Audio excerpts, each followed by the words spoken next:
cette année, la campagne Père Noël Vert elle a été assez intense, avec des nouveaux projets, des projets avec des partenaires depuis de longues années.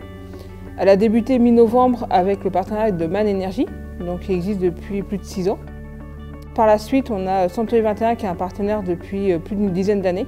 Cet avantage cette année qu'on a eu d'avoir des jouets neufs principalement en collecte, c'est que ça nous a permis de ne pas acheter des jouets cette année. Donc c'est une économie pour le Secours populaire et donc pour ça on tient à remercier tous les partenaires qui sont mis en place pour cette récolte de jouets.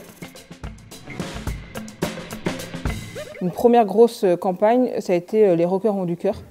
Tout nouveau avec un principe de l'entrée d'un concert de 6 groupes de rock où c'était un jouet neuf pour le Secours populaire. Ça a bien fonctionné entre les différents partenaires. Le VIP, où on a rencontré des personnes formidables. Philippe Amache et puis son association à toutes fins utiles. Et puis tout l'ensemble des bénévoles qui sont associés à cette opération.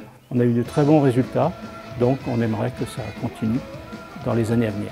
Le lendemain, on a notre groupe de bénévoles de l'atelier d'Alice qui a fait son premier marché de Noël à la Vente Expo d'Amnesty International, qui a rencontré un public très intéressé, qui a discuté avec les bénévoles et leurs réalisations sont très bien parties. Elles ont réalisé plus de 1 000 € de vente sur 2 jours.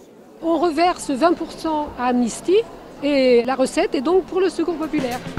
J'ai eu l'opportunité de faire des paquets cadeaux par le magasin King Jouet. Comme chaque fin d'année, on est en recherche d'associations pour venir faire les paquets chez nous, qui est un service qu'on propose aux clients. Et cette année, on a souhaité avoir une association qui est plus présente sur Saint-Nazaire et qui est plus disponible. Donc j'ai fait appel au Secours populaire. On est très ravis de les avoir en magasin cette année. Les résultats des emballages cadeaux, je trouve ça vraiment formidable.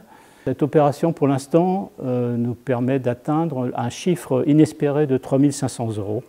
Je crois savoir qu'on va atteindre les 4 000 €. Comme chaque année, les motards, on a eu un temps un peu compliqué, mais on avait à peu près un peu plus de 200 motards qui étaient présents sur cette journée-là, avec des bénévoles qui ont tenu un stand de crêpes et vin chaud pour les particuliers et les motards.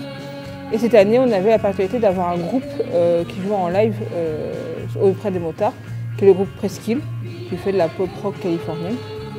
Et le Père Noël est venu passer voir les enfants ce jour-là.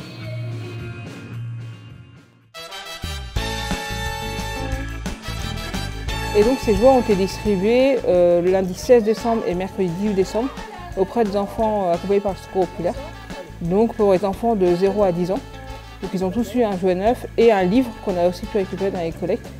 Les livres sont principalement arrivés par des collectes dans les collèges et aussi un don de la SNCF qui a donné plus de 300 livres pour les enfants du Secours populaire.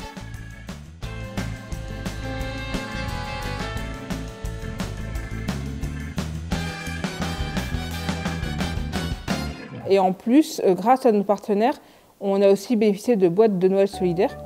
Donc le principe d'une boîte de Noël solidaire, c'est de mettre un truc chaud, donc le gant, bonnet, un pull, une écharpe, du chocolat, des bonbons, un livre, un petit mot gentil et un produit d'hygiène. Dans cette initiative de boîte de Noël, on a eu les copains du monde qui se sont mobilisés, d'essayer de collecter auprès de leur collège, dont un où ça a très bien fonctionné, Jean Moulin. Donc merci d'avoir participé à notre projet et d'avoir joué le jeu jusqu'au bout. Merci aussi à la vie scolaire, le CPE, aux professeurs et Madame Bouine. Un grand merci à Véronique et Isaline du Secours populaire. On brille les crânes des copains du monde. Pour récupérer 80 boîtes de Noël auprès de leur collège. Vous vérifiez que je ne triche pas. Les 2 dernières actions qu'on a, c'est des actions pour les familles. On a le samedi 21 décembre après-midi un goûter de Noël magique, donc avec un magicien qui vient faire un spectacle d'1 heure avec suivi d'un goûter pour à peu près 80 personnes, donc famille avec enfants. Et le lundi 23 décembre, on emmène 50 enfants de 6 à 15 ans passer une journée à Légenda Park. Et le 31 décembre, c'est à peu près 300 à 500 personnes qui vont assister au cirque Medrano à Nantes. Et vive l'Europe!